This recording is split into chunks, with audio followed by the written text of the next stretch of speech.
There are 8 speeches and 4 cross-examination periods in a policy debate. There are 2 types of speeches, a constructive and a rebuttal. There are 4 constructives and 4 rebuttals. The affirmative gives 4 speeches and the negative gives 4 speeches. Recall from the previous video that a policy debate is a 2 versus 2 activity. So there are 2 affirmative debaters and 2 negative debaters. That means each individual debater will give 2 of their side speeches. Let's go through the speeches chronologically as they happen in a debate, and talk about what the purpose of each speech is. Don't worry, future videos will clarify some of the concepts that gets mentioned. The first speech is the first affirmative constructive, or 1AC. So we usually refer to the person that gives this speech as the 1A. In college, constructive speeches are 9 minutes. In high school, they're 8 minutes.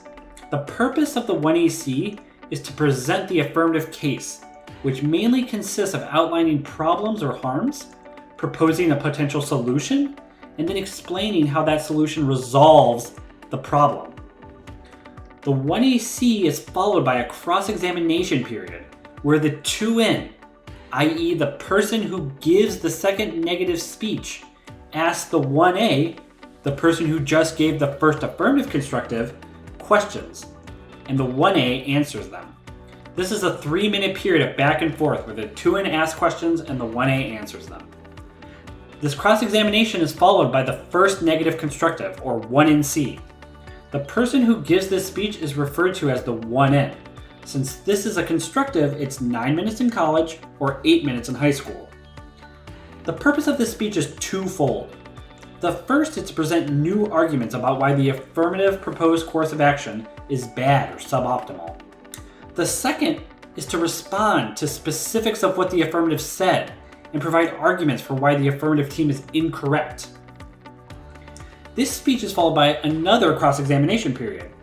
The 1A asks questions of the 1N and the 1N answers. Here's a tip for remembering who cross-examines whom. The person who asks the questions is not the person who is about to give a speech for their side. So the 2N cross-examined the 1AC because the 1N was about to give the 1NC. The 1A cross-examines the 1NC because the second affirmative speaker, or 2A, is about to give a speech. After this cross-ex, the next speech is the second affirmative constructive, or 2AC. The person who gives this speech is referred to as the 2A. The purpose of this speech is to respond to the 1NC and reestablish that what the 1AC said is good and accurate, and then to provide new arguments for why the negative's claims about the affirmative's course of action are wrong or bad or incorrect. After this speech, another cross-examination period occurs. Which negative speaker asks the questions? The 1N, because the 2N is about to give a speech. Additionally, each speaker is the one asking questions in one of the cross-ex periods. The next speech after this cross-ex is the second negative constructive, or the 2NC. The speaker who gives this speech, as we've learned, is the 2N. The purpose of this speech is to begin the process of narrowing the debate and expanding on arguments made in the 1NC. The 2NC will select a subset of the arguments present in the 1NC, expand upon them, and respond to what the 2AC said about them. After this speech is the final cross-examination period. The 2A asks the questions, since that has not happened to this point in the debate, and because the next AF speech will be given by the other affirmative speaker, the 1A.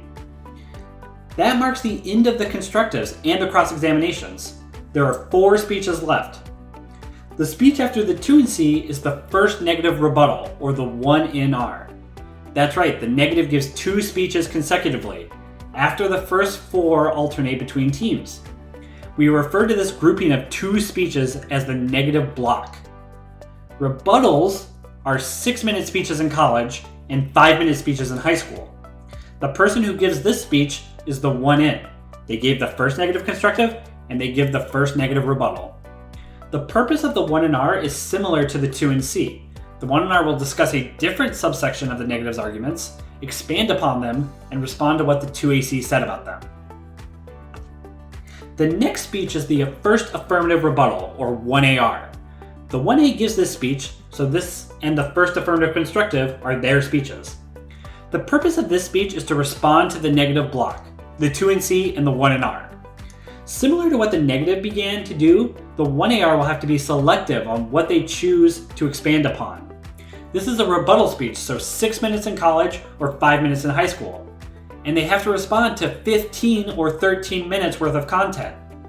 Being as efficient as possible is the goal. The next speech is the second negative rebuttal, or 2 in R. This speech is given by the 2 in. Their two speeches are the second negative constructive and the second negative rebuttal. This is the last negative speech and so has a few goals. The first is to explain a reason why the affirmative proposal is bad. Then, the 2 in R has to respond to the 1AR's arguments about why the negative was incorrect. Then, the 2 in R must explain why the affirmative's case is inaccurate or wrong. And this all must be done with an eye towards what the final affirmative speech could say to undermine the negative's arguments. The final speech in the debate and the final affirmative speech is the second affirmative rebuttal, or 2AR. The 2A gives this speech. Their two speeches are the second affirmative constructive and the second affirmative rebuttal. The purpose of the 2AR is similar to the 2 in R. There needs to be a reason the affirmative proposal is good. They need to defend against negative attacks and then argue that the claim of the negative, that the affirmative proposal is bad, is inaccurate or wrong. Let's put that all together. And that's it. This is the layout of all the speeches in a given debate. In the following videos, we will dive in more specifically about the content that makes up these speeches. See you there.